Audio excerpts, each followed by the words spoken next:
started, I'm going to talk to you about something I'm very excited about, but most people end up going to sleep. It's curriculum. So the RACGP curriculum has changed quite dramatically, and what I'll be doing is talking you through what those changes are, why we changed them, and what does that actually mean in practice. I'll be showing you some screenshots of how to access the curriculum, and of course, if there are any questions, please just flag them and I'll see if I can answer them. So let's progress.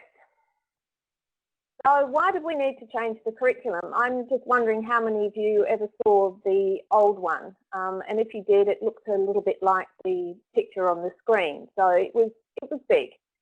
It was roughly 600 pages, and what was happening was that each time something changed, it got added, and so the writing was literally, figuratively on the wall. It was just going to keep on getting much bigger. The other issue was that it was topic-based. So, and as you know, general practice is not topic-based. Yes, there are topics, but it needed a more holistic approach.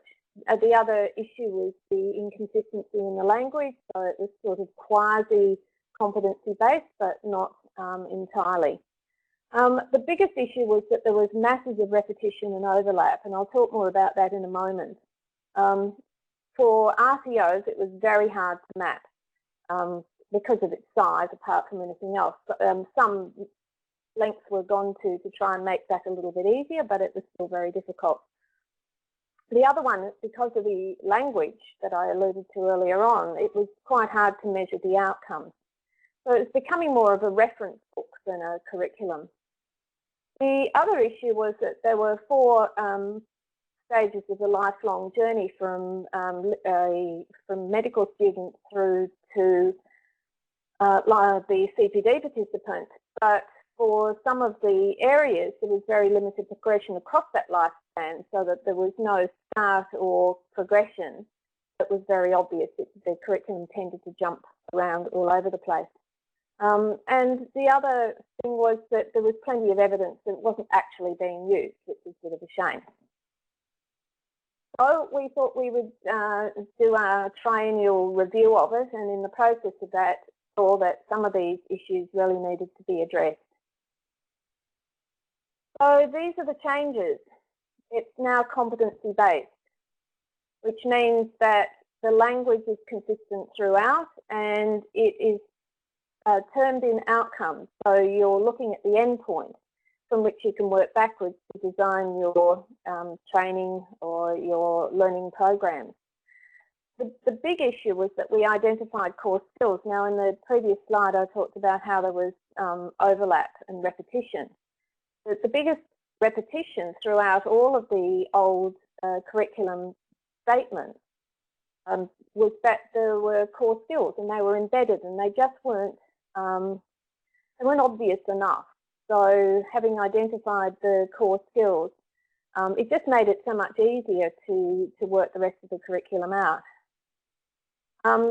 So we looked also at the context in which the core skills were used and identified those and documented them, and discovered that there were quite a few gaps that we could fill. So when you look at the new curriculum, you'll find that there are new areas that have now been covered, like oral health, for instance. That was never part of the old curriculum, and there are a number of others.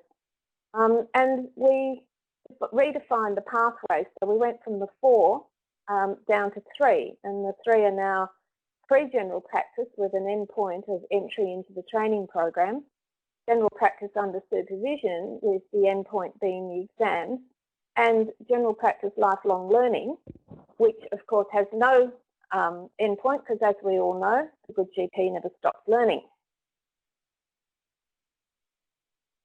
This is going to be a little difficult to see, but it was just more to show you the graphic, so that when you go and have a look at the curriculum, which of course you'll all do before you go to bed tonight, you'll be able to find that graphic. So in the curriculum, and for many years, the domains have been the major categorisation for the curriculum.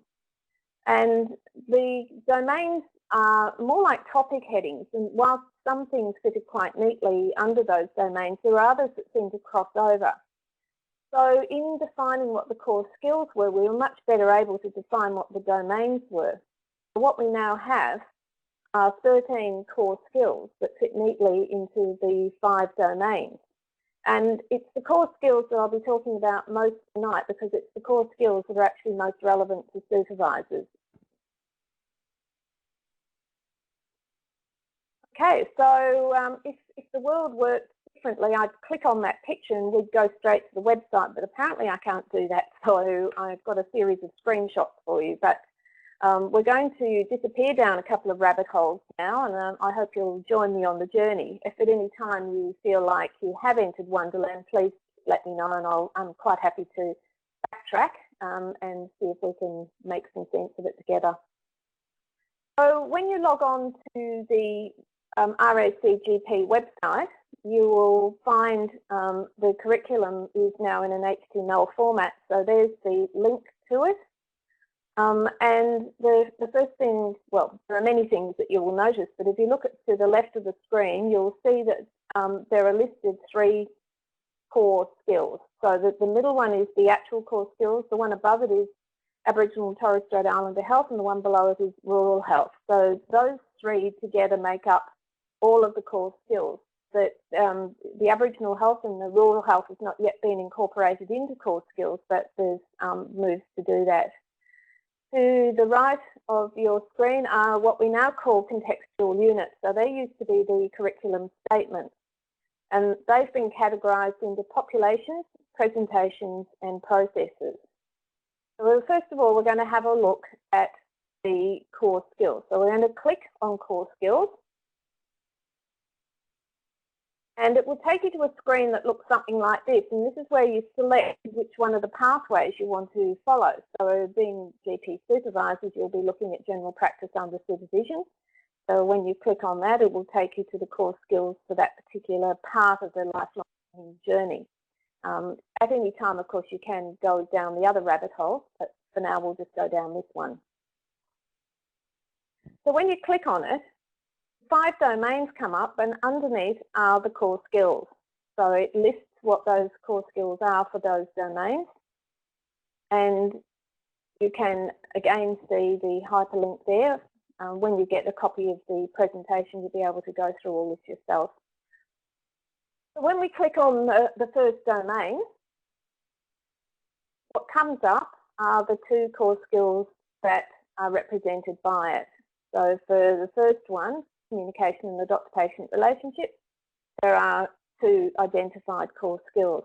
I'm not sure how much of the presentation you can read. For me, it's absolutely tiny and I can't make out any of it, but I'm hoping that the text is big enough for you to be able to read. If it isn't, I apologise for that. All right, so the first core skill deals, in fact, I can't read it, so apologies, but what we need to do is to click on that one, and I'll just explain what the different coloured text means. So the language of competency-based learning is by its nature very general, because it's acknowledged that each competency is applied into a different context. So if you try and define every single context, you end up with several thousand-page documents. So the language is quite broad, but we can give you some clues as to how to make it fit your context. So when we click on this particular link that's highlighted by the arrow, it takes you to a bit more of a context for communicating effectively. So whilst communicate effectively and appropriately to provide quality care is very, very broad, I don't think anybody could argue that it's not a core skill. Underneath are ways in which that effective communication can be observed and undertaken.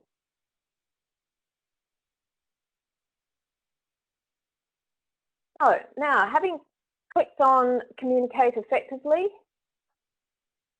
we then find that there are some outcomes. Now, these outcomes are the ways in which you know that that particular core skill, or it breaks down that core skill into outcomes.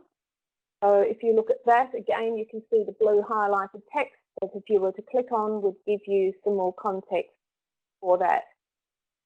So if we now, for the last time, so we're down the bottom of the rabbit hole, click on CS 1.1.1, we will actually see the criteria by which you can measure that particular outcome.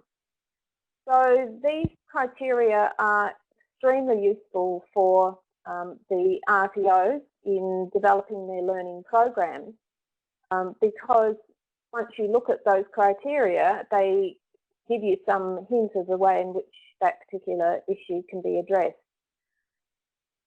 So there we have the core skills and the drill down into the outcomes and into the criteria.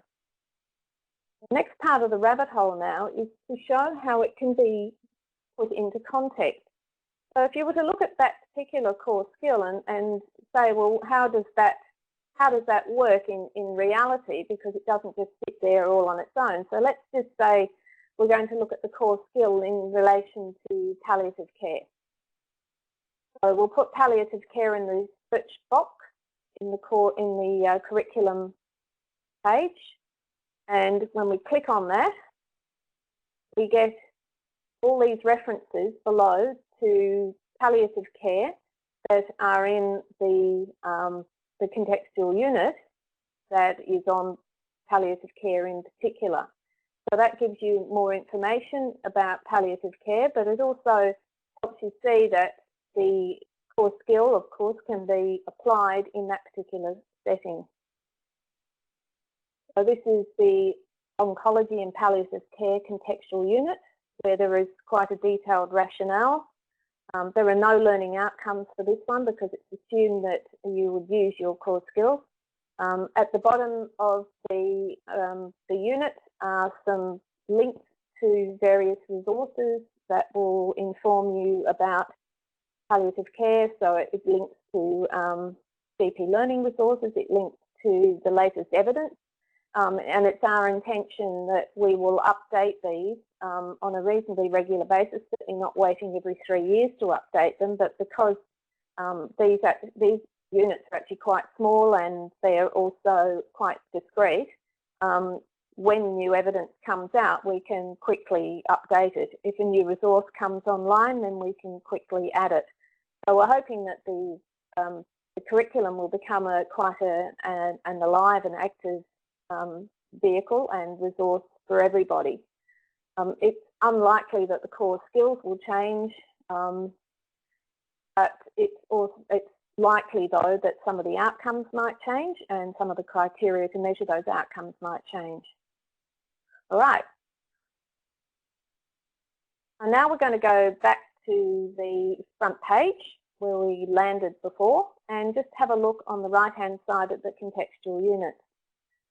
Rather than open up each one of those, I've just opened up the first one, populations, so that you can have a look and see these are the kinds of topics that are covered. So there's, and they're also put under categories as well. So in the lifespan, you've got adult medicine, care of, I can't read it. But hopefully you can. Otherwise, just go and have a look on there. So the populations has all of these listed, and the presentations and processes likewise. All right, so these are some of the benefits that we've found from the curriculum so far. There are clearly defined pathways now for all stages of the GP's learning life, and as I said, there are clear entry and exit points, but linked to assessment processes. It's actually making assessment a lot easier because we can link everything back to the core skills and makes mapping so much easier. There's now one frame of reference for developing learning activities. So it's a lot easier for some consistency to take place. And the other thing is that it links to the competency profile at the point of fellowship. Now, I don't know how many people are aware of its existence. I'm just going to show you this very quickly. But the competency profile was developed using the core skills of the curriculum plus some clearly defined knowledge and skills that are expected to be achieved by registrars as they approach their exams. So I'll just click on this. So the core skills, I won't read all this out, but it talks about what is required at the point of fellowship, and it talks about the context. The most important part is that it tries to clarify Australian general practice and its unique nature, and distinguishing how the role is different from other disciplines within medicine. And these days that's important because there are a number of different professions now that are encroaching into the general practice space. So the clearer the college can be about what general practice is, the better it's going to be to keep that role defined. So that's the competency profile. I would suggest that you go and have a look at that. And yes, the end is in sight. So nearly there. That's what the competency profile introduction looks like. So I'd encourage you to read that, and you can download the profile. We don't have it as an HTML at the moment, so it's there as a PDF, and you can have a look at that. So what do the changes now mean? The focus is clearly on the core skills, and they're very holistic. So they now focus on all 5 domains, and each one of those domains has very clearly defined areas so that you can identify strengths and the areas that need to be developed. You can apply those core skills in the context. So just about every context that you can think of is using those core skills of general practice. And you can use them now to work towards the achievement of the competency profile.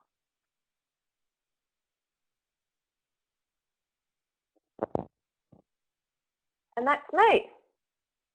So has anybody got any questions? Well, Genevieve, have you got anything you'd like to add? Hi, Vanessa. The chat box has been relatively quiet question-wise. There's just been a few people having trouble hearing and viewing the text. But as was mentioned, that the PowerPoint has been downloadable now, so if people can have a look at that if they're having trouble seeing.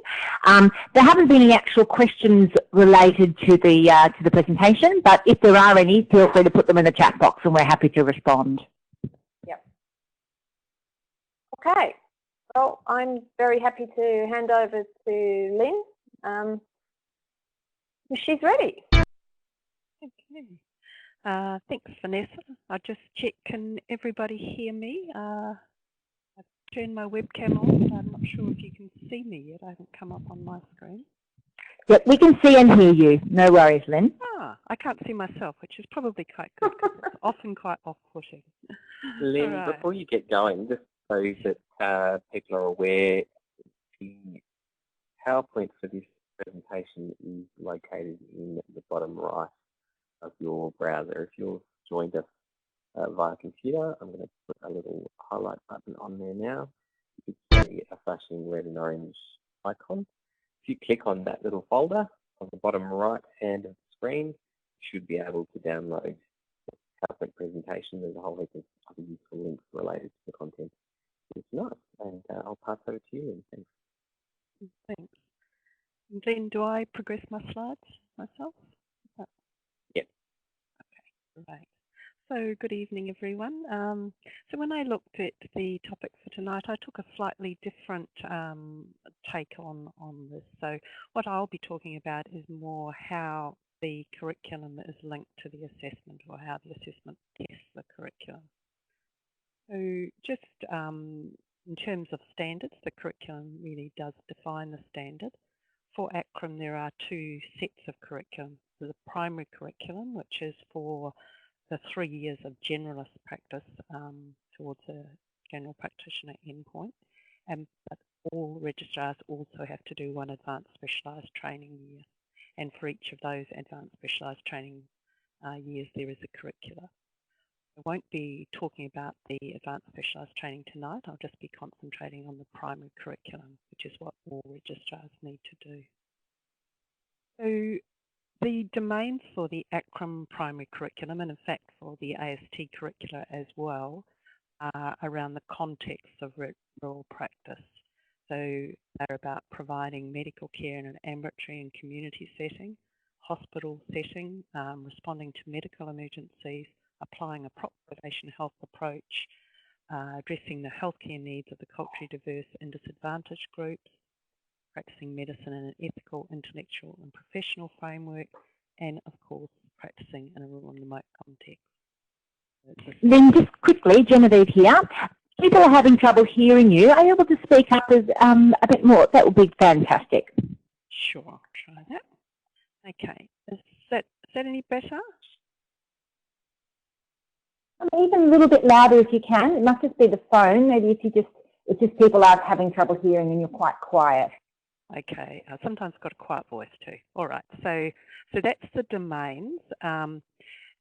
There are ability statements under each of those domains, which are a little bit similar to the competency statements you've heard about before. So for the primary curriculum, there are a set of assessments that assess against that curriculum. And these are the mini clinical evaluation exercise, commonly known as the mini CEX. That is now a formative assessment done by supervisors and medical educators. Multi-choice questions, so typical sort of MCQ, that requires a pass grade for the registrars. Multi-source feedback, which is feedback from colleagues and patients. That one requires satisfactory completion by the registrars. Case-based discussion is a modality that we started last year as a summative assessment, so that requires a pass grade. Structured assessment using multiple patient scenarios, STAMPs, which is essentially a viva, and that also is requires a pass grade. And then also there is a logbook which requires satisfactory completion. Now that logbook in the primary curricula, you will find all the procedural skills at the end of each primary curriculum statement. So that's where those are drawn from. The ACRRRM assessments can be done throughout training. So they have different eligibility stages, which you'll see in a moment. But while the registrar may choose to do them at different stages in training, the standard is always the same. And that is essentially the standard of a doctor practicing safely and independently at fellowship level in a rural environment. Just check, is that, am I any clearer, Genevieve, now? That is better, thank you. Okay. I said the eligibility is different for the assessment. So for the logbook, the registrars are allowed to start that 12 months before they start core clinical training, which is that first hospital year. And a lot of those procedural skills they'll be really getting in those hospital years. So really important that they start that logbook as early as possible. That's always good advice if you meet any students or interns and they want to do ACRRRM training. Mini-CEX, multi-source feedback and MCQs can all be done in the first year of primary rural and remote training, so when they come into those rural general practice years. And then case-based discussion and STAMPs can be done after the end of the second year of primary rural, in the second year of primary rural and remote training. So they've had to have done 1 year. So that's the minimum eligibility. But we have a recommended order. So I've put them in the order there. STAMPs really is the one that is more challenging for STAMPs really is the one that is more challenging for registrars. So we suggest that that is the final assessment they do.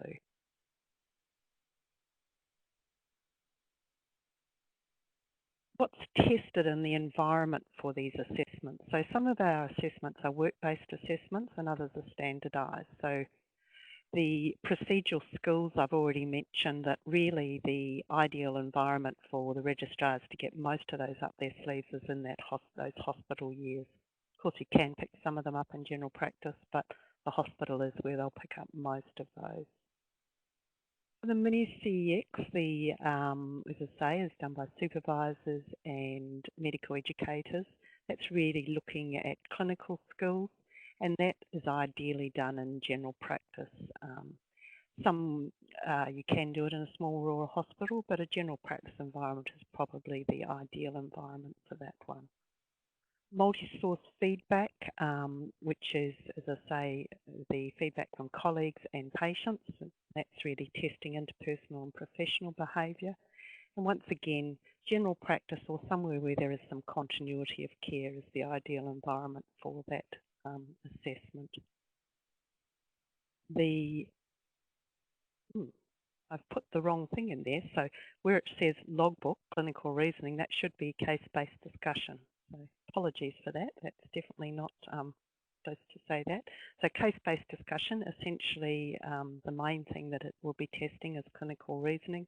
Once again, best done in general practice or somewhere that there is continuity of care for patients that the registrar can provide those case notes.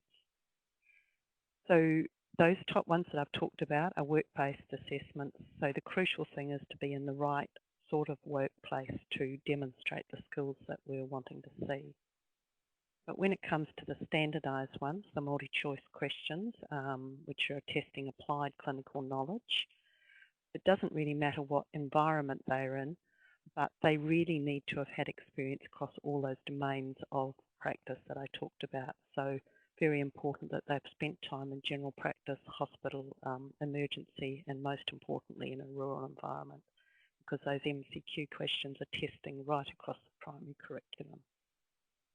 Likewise with the stamps, the Viva assessment, it's really important that the registrars had experience in all those domains, because once again that will be testing across the whole primary curriculum or can draw from the whole primary curriculum.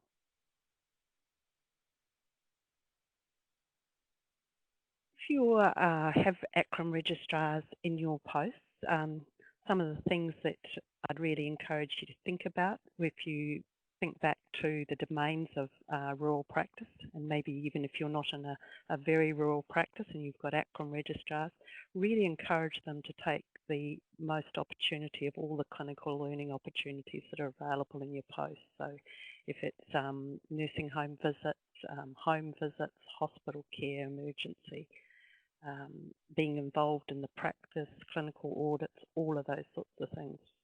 You'll notice in the curriculum all of those things are important. So every opportunity for an ACRRM registrar to get more experience of that while they're under a supervised environment is really important. If you're observing your registrars in practice, so observing their consultations, think about using our mini CX marking schedule. They are really just a way to give standardised feedback after a consultation, but for the registrar it will be really good practice for them for the formative mini CXs that they'll be undertaking. Same thing with the case-based. Sorry? Oh, I'm sorry, Lynn, Genevieve here. Just as a question came through that I thought you might like to address, just asking about whether it is right to say that the CBD is like random case review. If you could maybe address that. Random case review. I'm not entirely sure what random case review is, but it is case-based discussion is where the registrar submits their own clinical case notes, and then the examiner discusses with the registrar about that case. So what were the differential diagnoses they thought of? Did they do a physical examination? What did they find? So exploring their clinical reasoning behind that case. So it does sound a lot like the random case review, except the fact that it's not random. You're saying the registrar actually picks the cases. Is that what you're saying? That's right. So the registrars need to send in twice the number of cases that are assessed. So they're assessed on 6 cases and they need to send in a total of 12. And then the examiner chooses from those. But It's right. So I think that doing random case analysis would be an excellent way of preparing your registrars for that assessment. Yes, and I think that's the GP Supervisors Association has got a booklet out recently on that. Is that right? We do indeed, and I will put that into the folder along with the user form that you've just mentioned in 2 seconds. Okay, so yes, I think I recall now because I read the little booklet, and there are a lot of similarities in there. Our tools are also available on the website, and you'll see as we get to the end, probably the next page, I've got links to those tools, so you'll be able to look there. But I'm sure that you'll find they're quite similar. But once again, if you use those tools with the ACRRM registrars, then it will make them feel more comfortable when it comes to their summative case-based discussion. I'm not sure how familiar you are with the STAMPS environment, but the STAMPS, the Viva assessment is always set within a standardised community because we are wanting to test rural remote practice. So there's always a community profile that the candidate has to answer the scenarios from, and that's available on the website, and it's generally quite stable over years. So what we want is the candidates, if they're not in that rural environment, or quite so rural as the community profile, for them to think about if they were more rural, how they would manage cases. So another opportunity is for you to present clinical cases, scenarios with your registrars and discuss with them how maybe they may manage that if there was less resourcing for them available. Another thing which should be really important if you think back to the slide about the ideal environments for the assessment and also the types of things that are assessed in those different assessments. Discuss with your registrars when they plan to do assessment and what the ideal sort of environment for those assessments, and also some sort of guide whether you feel they are ready to sit. I know there's quite a challenge these days of being ready to sit the assessment, but also they need to be concerned about that training time cap, and unfortunately they need to keep moving. What we find sometimes a bit upsetting is if a registrar moves from their primary curriculum, their primary rural remote training, into their advanced specialised training year, and they haven't done some of the assessments, the case-based discussion, the multi-source feedback, because once they're in an AST year, it's far more difficult to do those because they're really testing a different type. They're in a different environment, so we would be testing a different type of skill. So those are some of the things that I would encourage you to think about if you have ACRRM registrars. So this was or I suggested that I've provided you with some links. So you'll see the first one is the link to the primary curriculum. The second one is the ACRRM resources page. In there you'll find the handbook for fellowship assessment, which is really the Bible for assessment. It has everything that you would need to know.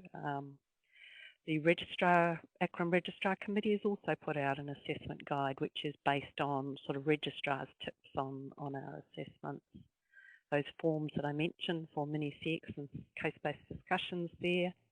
There's also an assessment blueprint, which essentially maps the ability statements under each of those domains and says which assessments they're assessed in. There's that community profile that I just referred to, and there's also a web page for every type of assessment, and in that, on the web page, so for stamps you'll find information on stamps, you'll find examples of different scenarios.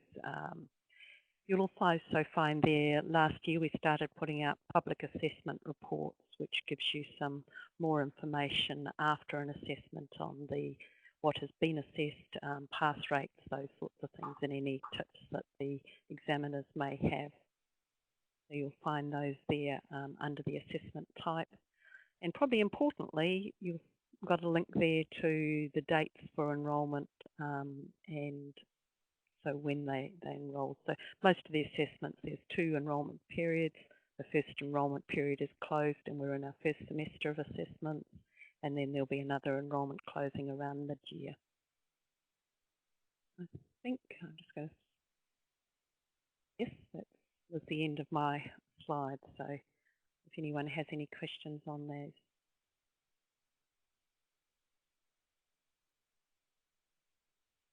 That's fantastic, Lynn. Thanks very much for that. If you do have a question, feel free to put the question into the chat box. I have a question of you, Genevieve, and that is around, as an examiner, Yes. That's the beauty of having you on board. What do you find the most tricky thing for registrars, and in particular their supervisors, to be across in terms of getting them past their examination? I can only speak for the RACGP because I'm not an ACRRRM examiner, but I would not be surprised if it was similar for both colleges.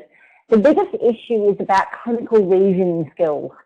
That's why I was really interested to have that discussion earlier about the random case analysis, which, as I mentioned in the chat box, is one of the best ways of getting your registrars prepared for the different processes for both colleges. So we both have assessments regarding clinical reasoning skills.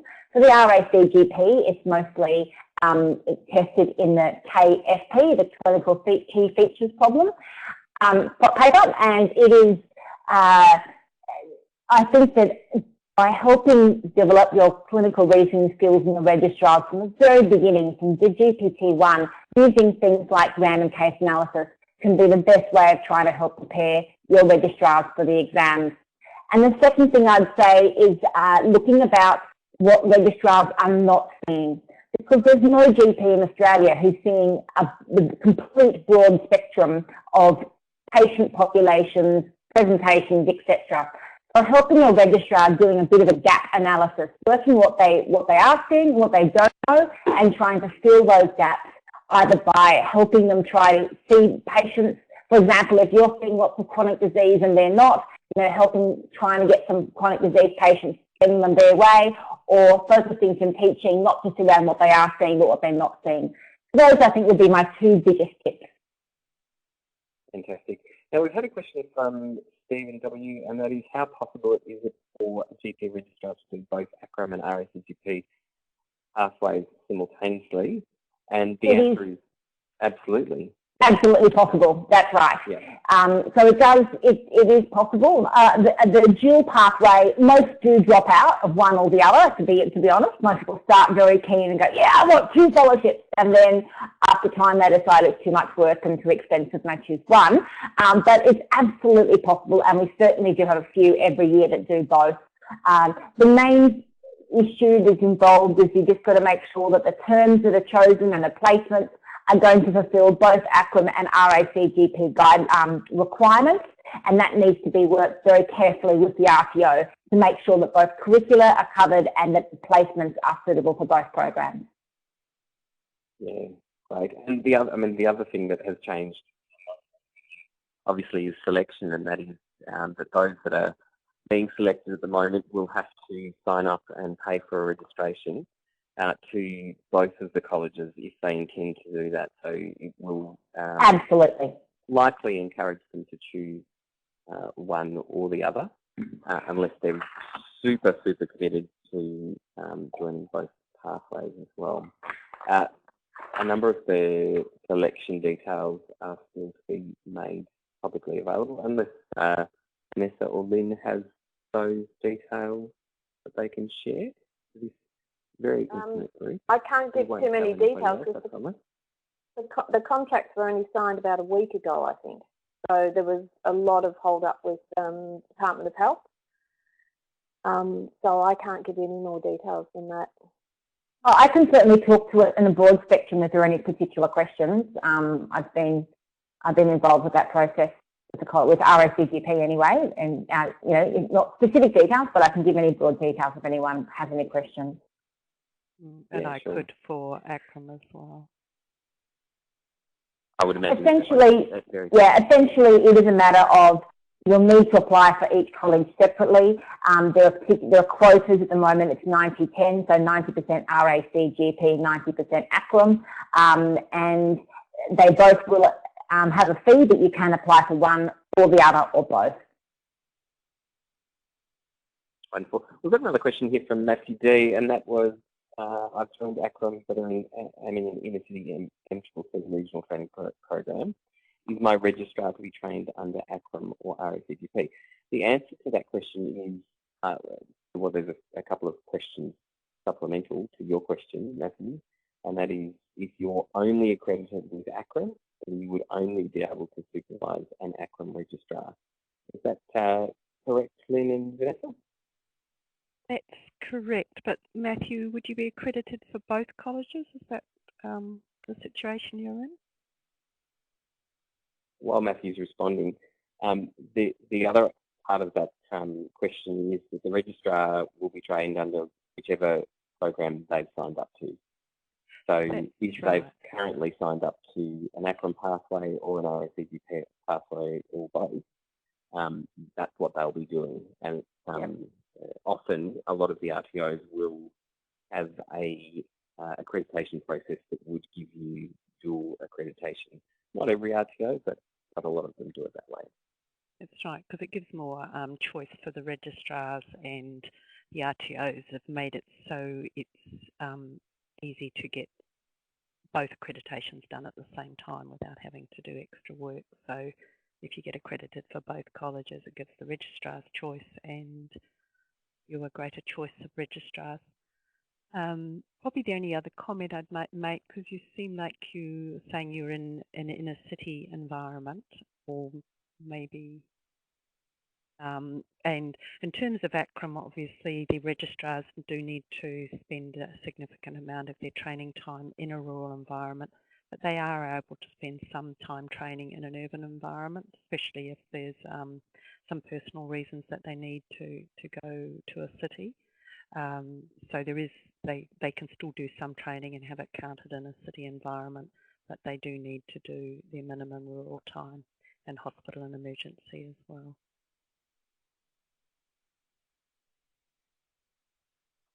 Essentially, Matthew, I see your follow-up question saying you were under the RACGP in the past.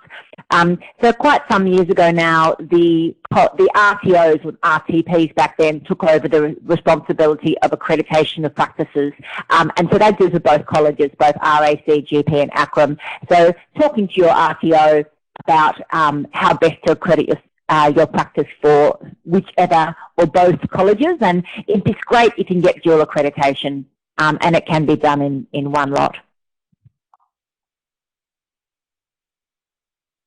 Very good. Now, while we've got everybody here, please do keep the questions coming, but you will also hopefully know that GPSA have a number of in-practice teaching activities and plans that are available on our website. You can find that from gpsupervisorsaustralia.org.au under teaching resources. Those have all of the current links to current clinical guidelines, as well as a range of activities that you can do with your registrar, inclusive of clinical reasoning challenges. So one of the things that Genevieve has just identified is a challenge for registrars in terms of passing their examinations, and I'm sure this is true no matter which college or pathway they've chosen. Getting them to understand clinical reasoning is probably the first hurdle. So I've put the clinical reasoning guide that is available in the document folder down the bottom right. You will also have a link to the GPSA website in that folder as well. There is also a YouTube channel for GPSA, all of GPSA webinars, and we did a clinical reasoning webinar last year that is currently recorded and available on YouTube. Free to all who are members of GPSA and frankly to the general public. So please do avail of those. I've got another question here from Joanna K. I'm tempted for both, but in New South Wales, the RACGP is much stronger promoted than, I think that's a statement more so than a question. The link for understanding the curriculum is broken. I'll get that fixed. Yeah, if you've got that link at all, Vanessa, and you're able to put it into the chat box, people should be able to click on that there. Very good. Now, all of the documents that are in the document folder will be available for some time after this webinar, so you will be able to continue downloading them. We will also send out all of the links, all of the attachments that have been available here tonight. It looks like we've concluded with all of the questions for those of you that have attended, so thank you very much, and a big thank you to Saul and Vanessa, Lynn, and obviously Genevieve Yates as well for giving their time tonight to participate and support all of you with some additional information.